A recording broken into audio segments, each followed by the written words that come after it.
గురువుగారు ఇప్పుడు చాలా మంది చూసుకుంటే పెళ్లి అవుతుంది కానీ పిల్లలు అవ్వట్లేదు అనేసి చాలా సమస్యలు ఫేస్ చేస్తూ ఉంటారు. మనం ఇప్పుడు కొంతమందికి 10 ఇయర్స్ గ్యాప్ వచ్చినా కానీ పిల్లలు అవ్వట్లేదు. సో అలాంటి వారికి ఎలాంటి పరిహారాలు ఉన్నాయంటారండి? ఇక్కడ పిల్లలు అంటే వాళ్ళ వ్యక్తిగత జాతకంలో 5వ స్థానము సంతాన స్థానము. 5వ స్థానం అంటే కులదైవము, సంతానము, పూర్వజన్మ సుకృతము. అంటే పిల్లలు కలగలేదంటే పూర్వజన్మ సుకృతం లేనట్టే. పిల్లలు కలగలేదంటే కులదైవానుగ్రహం లేనట్టే. పిల్లలు కలగలేదంటే వీళ్ళకు 5వ స్థానం నిర్జీవమైనట్టే. అంటే 5వ స్థానంలో ప్రాణం లేదని అర్థము. 5వ స్థానం నిర్జీవమైన 5వ స్థానము 2వ స్థానము నిర్జీవం అయితే పిల్లలు పుట్టరు. కొంతమంది పెళ్ళే కాదు. ఎందుకు కాదంటే 5వ స్థానం నిర్జీవం అంటే పిల్లలు లేరని కదా, పెండ్లు అయితేనే కదా పిల్లలు పుడతారు. ఇక్కడ వస్తే అసలు పెండ్లే కాదు, పెండ్లు అయితేనే కదా పిల్లలు. అసలు ముందు అసలు పెండ్లు కాదు. వీళ్ళ చూడకుండా ఫోటోలు ఇస్తుంటారు, శాలరీస్ ప్యాకేజెస్ చెప్తుంటారు. 5వ స్థానం యాక్టివేట్ చేస్తే వీళ్ళకి పిల్లలు పుట్టడానికి ఆస్కారం వస్తుంది. పిల్లలు పుట్టాలంటే పెళ్లి కావాలి. దీని దాని లింకు. 2వ స్థానము నిర్జీవమైంది అనుకోండి, పెండ్లి కాదు. 2వ స్థానం అంటే మీ కుటుంబ స్థానము. కుటుంబం అంటే ఎవరు? భార్య పిల్లలు లేదా భర్త పిల్లలు. భర్త పిల్లలు నిర్జీవం అయిపోయింటే పెండ్లి ఎందుకు అవుతుంది? భార్య పిల్లలు అనే స్థానం నిర్జీవం అంటే పెండ్లి ఎందుకు అవుతుంది? కాదు. ఈ 2వ స్థానాన్ని యాక్టివేట్ చేసుకోకుండా ప్రయత్నిస్తూ ఉంటారు, అంటే తెలియకపోవడమే. కాబట్టి కుటుంబ స్థానాన్ని, పంచమ స్థానాన్ని, 7వ స్థానాన్ని చూస్తాం. 7వ స్థానం నిర్జీవం అయితే పెండ్లి కాదు. 7వ స్థానం అంటే భార్య లేదా భర్త. అంటే అబ్బాయి బాగానే ఉన్నాడు, ఒకే అబ్బాయి, లక్షల రూపాయల జీతము, ఎకరాల ఆస్తి.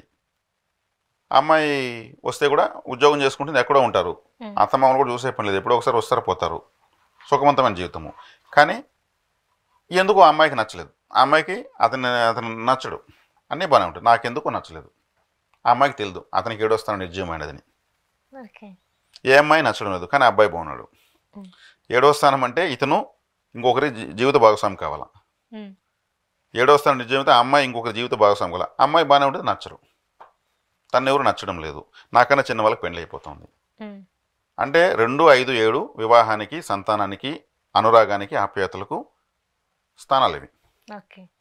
అదే 2, 5, 7 స్థానాల్లో చంద్రుడు ఉంటే వాడు రిక్షా దొక్కేవాడు ఉన్నా సరే వాడికి వశీకారం ఉంటుంది, పెళ్ళి అయిపోతుంది, పిల్లలు వస్తారు, అన్నీ వచ్చేస్తాయి.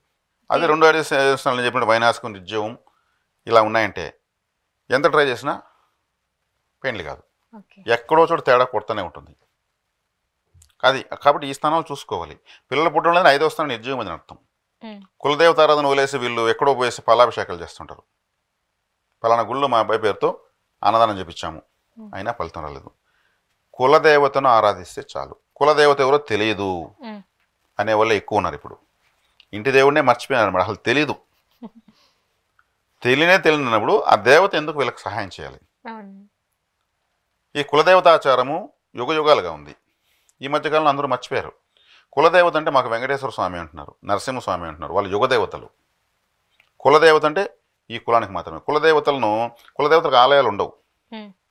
ఓ మామిడి చెట్టు, వేప చెట్టు, రావి చెట్టు, మర్రి చెట్టు కింద ఆదివారం రోజు లేదు వాళ్ళకి ఒక వారం నిర్ధారించబడుతుంది, అక్కడ వాళ్ళు పెట్టి పుట్టమట్టి తెచ్చి ఒక 4, 5, 7, 8 పుట్టల్లో మట్టి తెస్తారు. పాలు తేనె కలిపి ఆ పుట్టలో పోసి నమస్కారం చేసుకుని కొద్ది మట్టిగా తెచ్చి దాన్ని కలిపి పవిత్ర జలాలతో కలిపి బొమ్మరిల్లా కట్టి ఆ విగ్రహాలతో, ఆ పుట్టమట్టిన విగ్రహాలు పెట్టి ఆ కులం వాళ్ళు మాత్రమే, వేరే వాళ్ళని పిలిస్తే రారు, మాకు ఆ దేవుడు లేడు మేము రామంటారు. వీళ్ళు వెళ్ళి పిల్లలకు వెంట్రుకలు తీసి అక్కడికి జంతు బలి ఇచ్చేది కూడా ఆచారం కూడా ఉంది.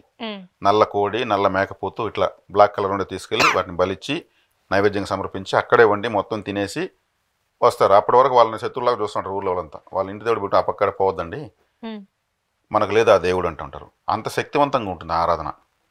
మిట్ట మధ్యాహ్నం మొత్తం భోంచేసి వస్తారు. లేదా ఆ దేవుడు ఉన్న వాళ్ళు ఊళ్ళో ఎవరు ఉంటే హ్యాపీగా వాళ్ళు కూడా వచ్చి మొక్కుని హారతలు ఇచ్చిపోతారు. ఇది కులదేవత. చెట్ల కింద పెడతారు, బహిరంగ ప్రదేశంలో పెడతారు. కాబట్టి శ్రీశైలం మల్లన్నకు, తిరుమల వెంకన్నకు సంబంధం ఉంది, వాళ్ళు యుగదేవతలు. కులదేవతను ఆరాధించడం వాళ్ళ దగ్గరికి కూడా అనుమతి రాదు. కాబట్టి కులదేవతను ఆరాధిస్తే, అందుకే పిల్లలకి అక్కడ ఎందుకు తెస్తారు? వీళ్ళ సంతానం కదా, వాళ్ళ అనుగ్రహంతో కదా పిల్లలు పుట్టారు. 5వ స్థానం అంటే కులదేవత, 5వ స్థానం అంటే సంతానం కదా, 5వ స్థానం అంటే పూర్వపుణ్యస్థానం కదా. పూర్వజన్మలో పుణ్యం ఉంటేనే ఈరోజు కులదేవత తెలుస్తుంది, ఆరాధిస్తారు. మరి దీనికి ఎలా కలుపుకోవాలి? ఎవరికి ఏ అమ్మవారు స్వామివారు తెలియదు. ఒకరికి వీరభద్రుడు ఉండొచ్చు కులదేవతగా, ఒకరికి అంకాల పరమేశ్వరుడు ఉండొచ్చు, ఒకరికి సత్యం ఉండొచ్చు, ఒకరికి ఎల్లమ్మ ఉండొచ్చు, తెలియదు. ఇప్పుడు కాబట్టి సెంగాలి అని ఒక కర్ర ఉంది, మా దగ్గరే ఉంది. సెంగాలి అంటే ఎరుపుగా ఉన్నటువంటి కాళికాదేవిని అర్థం. ఆ కర్ర 1 feet ఉంటుంది. ఆ కర్రనే కులదేవతగా భావించి పూజ రూమ్లో పెట్టి కర్పూర హారతిచ్చి చెరుకు, రసము, బెల్లం ముక్కు, తేను, అటుకులు, పాయసము, అరటిపండు, కొబ్బరికాయ నైవేద్యం ఇచ్చి నమస్కారం చేసుకుంటూ వస్తే కులదేవత అనుగ్రహం పెరుగుతుంది. అదొకటి పరిష్కారం మా దగ్గర ఉంది. నమ్మకుండా వాళ్ళు తీసుకోవచ్చు, లేదంటే లేదు. ఎందుకంటే అది కులదేవత మాట చెప్పి మార్కెట్ చేయకూడదు, అది మాగుల దోషం. మళ్ళీ సెంగాలీకరణ దక్షిణ భారతదేశంలో తమిళనాడు, కేరళ, కర్ణాటక ప్రాంతాలంతా విశేషంగా వాడతారు కులదేవత ఆరాధనకు. కులదేవత ముందర ఒక పొడవాటి నల్లటి కర్ర పెడతారు, బెత్తంలాగా, ప్రాచీన కాలంలో. ఆ సెంగాలీకరణే కరుంగాలి అంటారు కదా, కరుంగాలీకరణను సెంగాలీకరణం. కరుంగాలిని నలుపుగా ఉన్న కాళికాదేవి, సెంగాలి అంటే ఎరుపుగా ఉన్న కాళికాదేవి. కాళీ శక్తి ఉంటుంది. ఆమె దశమహావిద్యలో మొట్టమొదటి దేవత. ఇంకా ఆమెను కులదేవతకు తీసుకుని ఆరాధించాలంటే ఆ కర్రనే పెట్టాలి. వెంకటేశ్వర స్వామి కూడా కరుంగాలి కర్రతుకొని సోద చెప్పే వాళ్ళకి వెళ్ళి పద్మావతి దేవికి సోద చెప్పి ఆమెకు దర్శనం ఇచ్చి ఆయన వశం చేసుకున్నాడు. అంటే వశీకార కర్రది. కులదేవతను ఆకర్షిస్తుంది, వశం చేస్తుంది మనకు. అది చేసుకోవచ్చు కావాలంటే, అది మార్గము. కాబట్టి ఇక్కడ కులదేవతారాధన ఇంపార్టెంట్. 5వ స్థానం నిర్జీవమైందో లేదో చూసుకోవాలి. 5వ స్థానం నిర్జీవమైనంత మాత్రాన అమ్మాయిని తీసుకోకూడదని ఏం లేదు, తీసుకోవచ్చు. ఇక్కడ యాక్టివేట్ చేసుకోవచ్చు. 5వ స్థానం యాక్టివేట్ చేసుకుంటే పిల్లలు కలుగుతారు. తక్కువ ట్రీట్మెంట్తో వైద్యం సెట్ అవుతుంది. వైద్యం కూడా చాలా ఇంపార్టెంట్. వైద్య జ్యోతిషం కూడా ఉంది. వాళ్ళకి 5వ స్థానానికి మీరు చూపించుకోవాలండి. ఈ దేవతారాధన చేస్తే మీరు నెలల తరబడి, సంవత్సరాల తరబడి ఫెర్టిలిటీ హాస్పిటల్ చుట్టకుండా ఇలా వెళ్ళగానే ఓ మాత్రం ఇంజక్షన్తో మీకు ఇంటర్నల్ సిస్టమ్ అనుకూలిస్తుందని చెప్తాం. ఇది కాబట్టి 5వ స్థానాన్ని, కుటుంబ స్థానం, 2వ స్థానాన్ని చూసుకోవాలి. పిల్లలు కలగలేదంటే చూసుకోకుండా మేము అవంతా నమ్మము, గ్రహాలు మట్టి ముద్దలు అవంతా ఎవరు నమ్ముతారు, వీళ్ళు గ్రహాలకు కాళ్ళు చేతులు పెడతారు, ఇట్లంతా మాట్లాడాలని ఎంతోమంది వస్తుంది. వాళ్ళు నమ్మింది వాళ్ళు నమ్మొచ్చు, వాళ్ళ సిద్ధాంతం, వాళ్ళు సైన్స్ని నమ్ముతారు. దాంట్లోనే పరిష్కారం. లేటుగా వచ్చినా తొందరగా వచ్చినా వాళ్ళ సౌకర్యం.